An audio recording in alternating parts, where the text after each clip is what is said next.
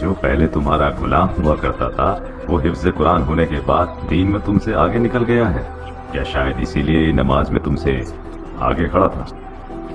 हाँ बाजी, ये खासियत अल्लाह ने इसे बख्शी है। ये बस अल्लाह के नबी से जुबानी आयतें सुनता है और उन्हें पूरे दिल से हिफ्ज कर लेता है। मैं भी इससे सीखता हूँ और नमाज में मेरी क़यादत करता है। इसमें कोई नुकसान मुझे नहीं है। लगता है यहाँ सब के सब पागल हो गए हैं। क्या ये सब मोहम्मद की वजह से हो रहा है? वो छोटे लोगों को तो बड़ा रुतबा दे रहा है और बड़े लोगों को नीचे कर रहा है। नहीं, वो सबको एक बराबर मानते हैं। सिर्फ आगे निकलने का एक ही रास्ता है और वो है तकवा। अल्लाह जानता है और इसका अजर देता है। जैसा कि तुमने मुझे बताया कि वो कहता है कि अपने माँ बाप के हमेशा फरमाबरदार रहो, तो क्या तुम ऐसे अपने बाप के फर्मा बरदार हो? ये मेरी फर्मा बरदारी है कि मैं आपको इस्लाम की दावत देता हूँ। वल्लाही बिल्कुल नहीं। कुरैश ये नहीं कहेंगे कि उतबा ने अपना दीन बदल लिया और अपने ही लोगों से अलग हो गया। तुमने अपने बाप से बहुत बहस कर ली। मुझे कसम है कि तुम्हें तुम्हारे लोगों की और तुम्हारे बाप के दीन की तरफ वापस लेके आऊंगा। कसम? किसकी? अल्लाह ताला उज्जा की?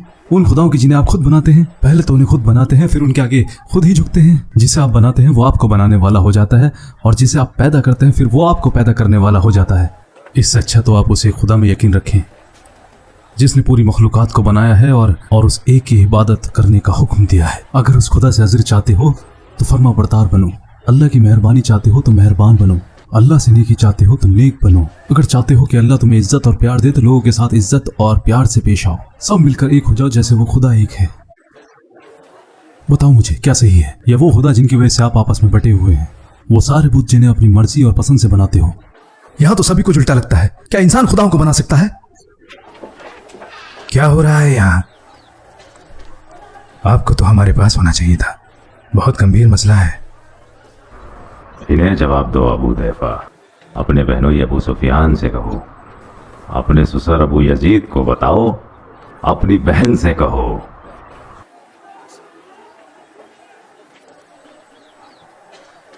अब इसने क्या किया? आजकल इससे ज्यादा कुछ और चल रहा है जो मोहम्मद ने हमारे साथ किया है। क्या तूने भी मोहम्मद का? बता क्यों किया तूने ऐसा? क्यों किया? हमारे खुदा तेरा मुंह काला करते तो हमारे ऊपर इतनी शर्म लेकर आया है। बेशर्म है तू, बेशर्म है। मारो इसे। ये मेरा भाई नहीं हो सकता। मारो इसे, इसे जेल में बंद कर दो और जब तक पीटो जब तक ये हमारी तरफ वापस नहीं आ जाता। अपना सामान उठाओ और मेरे साथ चलो। इसने हमारा दीन छोड़ दिया है, अब तुम इसके साथ नहीं रह सकती। अब मैं ईमान ला चुकी हूँ अप्पा जी। अब ना तो मैं इनको छोड़ूंगी और ना इनके बताए हुए दीन को। ये तो शैतानियत है। तुम दोनों का दिमाग फेर दिया है। तुम दोनों का दिमाग फेर दिया है। अबू अब्द शम्स और मैं देखते हैं कि कैसे लोग मोहम्मद को नहीं छोड़ते, मगर हमारी कौम हमें क्यों सुनेगी? क्योंकि हमारे तो खुद के बच्चे ही हमारे दुश्मन बन गए हैं। हम क्या मुंह लेकर लोगों के पास जाएंगे? वो तो यही कहेंगे, जाओ पहले अपने घर को संभालो फिर हमारे पास आना। बिल्कुल, लोगों को ये कहने का हक है। हमने आज तक सिर्फ मोहम्मद के बारे में बहस के अलावा और किया ही क्या है, और इससे अभी तक हमें ना कुछ हासिल हुआ है और ना कुछ वसूल। हमें पहले अपने घरों से ही शुरुआत करनी पड़ेगी। लोग, मैं तुम्हें हक के रास्ते पे बुला रहा हूँ और तुम मुझे लोगों का वास्ता दे रहे हो। हक तो वो है जो लोग करते आए हैं और उनके बाप दादा करते थे। कौन सही है? वो इंसान जो आज काम करता है ताकि उसका कल संवर जाए और ऐसे लोगों के लिए रास्ता बनाता है जो लोग उसमें यकीन रखते हैं, या वो इंसान जो अंधा होकर मुर्दों में यकीन रखता हो? तुमने अभी लोगों की बात की। क्या तुम्हें दिखता नहीं कि मोहम्मद के मानने वाले बढ़ते जा रहे हैं? क्या वो लोग नहीं हैं?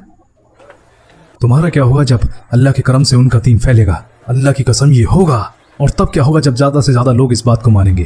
क्या तुम ये कहोगे कि नहीं, पहले ये गलत था और अब सही हो गया है? क्या ऐसे ही सच्चाई मानोगे? और अगर तुम्हारे जीते जी ये होगा तो लोग तुमसे बहुत आगे निकल चुके होंगे। फिर उस वक्त तुम्हारा रुतबा क्या रह जाएगा? आज तुम नबी से नफरत करते हो क्योंकि तुम्हें अपना रुतबा और रसूख छिन जाने का डर है। अगर तुम्हें रुतबे और रसूख का इतना ही ख्याल है तो आगे बढ़ो और इस्लाम को अपनाओ, ताकि जो तुम्हारा रुतबा आज है कल भी वही रहे। इसे कौन सा दर्जा मिला है? ये तो हमसे भी पहले इस्लाम अपना चुका है। अब तक तो इसे बादशाह बन जाना चाहिए था। हमें मोहम्मद को रोकना होगा। उनका जादू लोगों के सिर चढ़कर बोल रहा है। जितने ज्यादा लोग उन्हें सुनेंगे उतना ज्यादा मानने लगेंगे। मोहम्मद से लोगों को हर हाल में बचाना है, चाहे इसके लिए हमें तलवार ही क्यों न उठानी पड़े। मैं इससे ज्यादा बर्दाश्त नहीं कर सकता। जा रहा हूं मैं। अबू सुफियान, क्या तुम मेरी बात नहीं सुनोगे? इससे अच्छा है कि मैं अपने कानों को फोड़ लूं।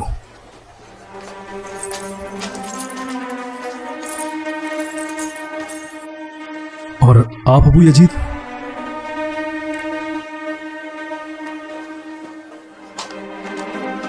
और तुम मेरे भाई, हमारे बड़े बूढ़े तो सरदार होने की वजह से डरते हैं ताकि कौम के लोग नाराज ना हो जाएं, लेकिन तुम तो अभी जवान हो। अगर हमारे अब्बा अपने लोगों को नहीं छोड़ सकते तो मैं अपने अब्बा को नहीं छोड़ सकता, चाहे वो तुम्हें जहन्नुम में क्यों ना ढकेल रहे हो। मुझे ये बातें समझ नहीं आती। आग, जहन्नुम, जन्नत, इससे बेहतर होता कि मैं तुम्हें यहीं मार देता, लेकिन उससे मेरे दुश्मन खुश हो जाएंगे। मैं तब तक इंतजार करूंगा जब तक मेरे अब्बा कोई राय कायम नहीं कर लेते।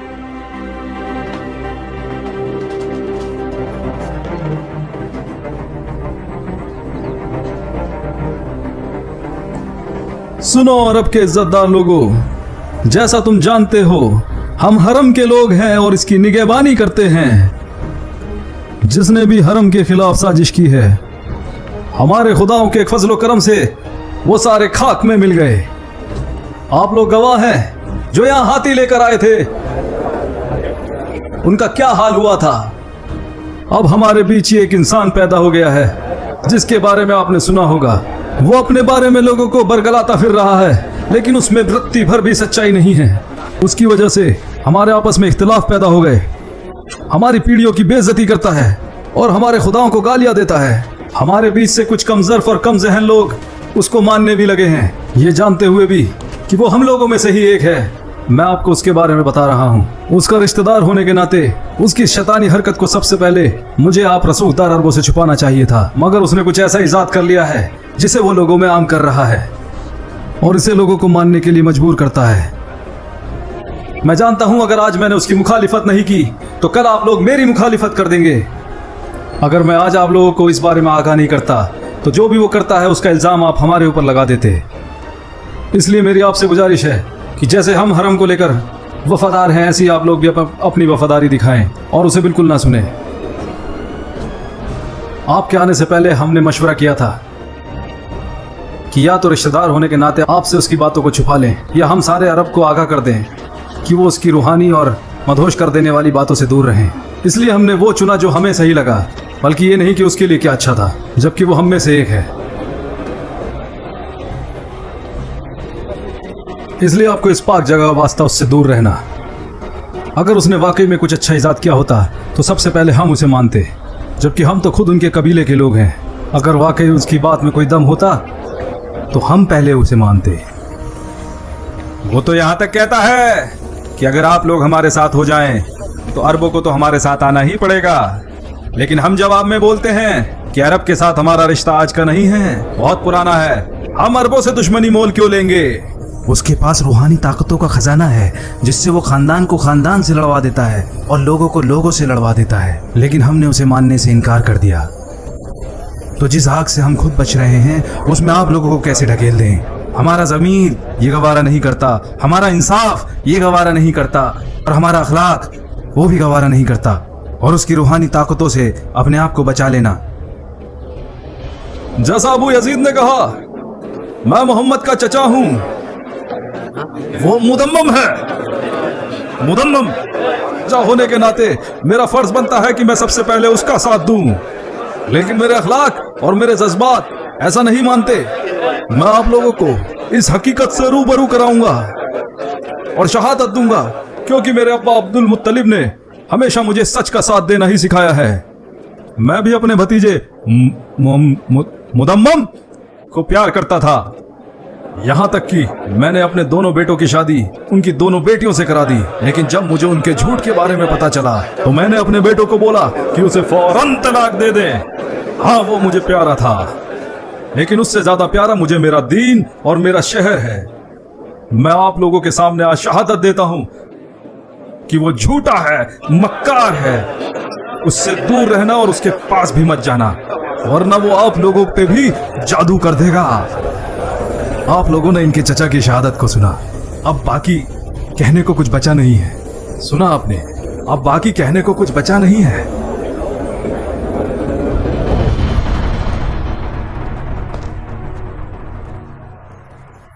क्या तुम्हारी टांगे टूट गई थी जो तुम मुझे छोड़कर वहां से चले आए?